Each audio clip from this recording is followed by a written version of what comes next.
Fox 56 News Chief Medical Contributor Dr. Ryan Stanton is with us again in studio this morning. And this time he's focusing on allergies.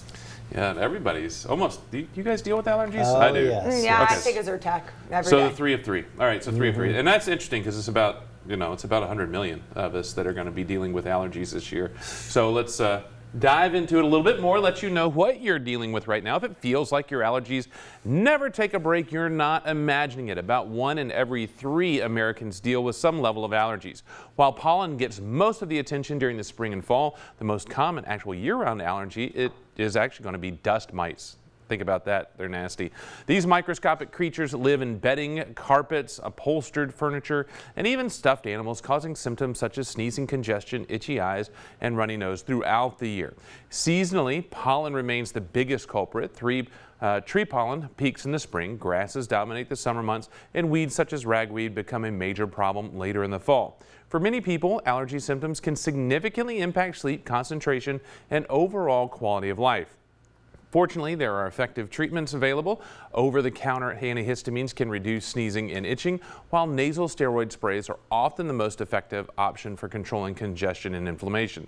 Saline nasal rinses can help wash allergens from the nasal passages and minimizing exposure by using air filters, keeping windows closed during high pollen days, and washing bedding regularly can also make a huge difference. For persistent symptoms, allergy testing and immunotherapy may provide some long-term relief. So it really is kind of getting an idea of your patterns and what happens, and then working with your doctor on some of the best approaches for those related symptoms. But you mentioned the Zyrtec, which is an oral antihistamine.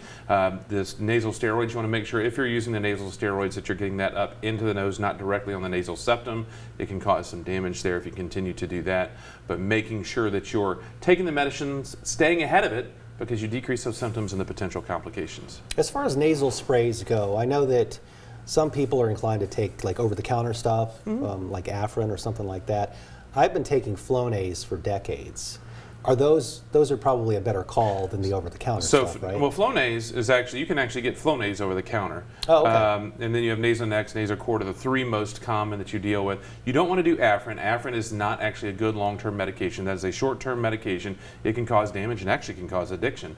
But any of those nasal steroids such as that, like those that I mentioned, those are actually pretty good. You can do those long-term. I actually use those in the spring and fall when my symptoms get pretty bad. Then use them like an Allegra throughout the year to help dampen down the symptoms.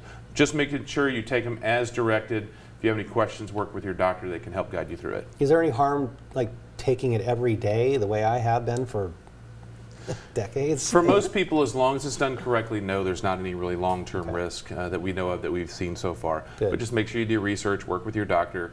There is, if it's used incorrectly, some small risk associated with it, especially with the nasal septum. I'm a firm believer in it. I mean, I feel so much better every day. And I do Zyrtec too. And take a page out of Kristen's book. All right, Doc, thanks so much. I'll be right back.